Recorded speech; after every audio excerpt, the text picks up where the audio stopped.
చంద్రబాబు నాయుడు గారి దగ్గర నేను ఒకటే చూసాను అధ్యక్ష. నేను ఎక్కడ చెన్నై నుంచి వచ్చాను, నేను హైదరాబాద్కి ఎర్లీ 90s వచ్చినాను. 90s వచ్చినప్పుడు నాకు పుస్తకాలు చదివేటప్పుడు నాకు లీక్వాన్ యూ గురించి తెలుసు. Founder president city state of Singapore. మేము చూస్తుండగా హైదరాబాద్ రూపురేఖలు మారిపోవడం నేను ప్రత్యక్షంగా చూశాను.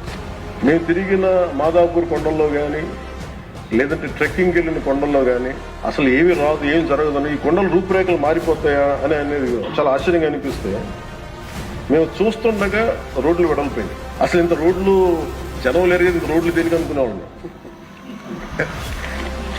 అంటే 4 కార్లే కదా 10 కార్లు వెళ్తాయి. బట్ ఆయన పాప ఆయన అందరినీ అప్పుడు పేపర్ బాగా చదువుతుంటే మాకు అర్థమయ్యేది.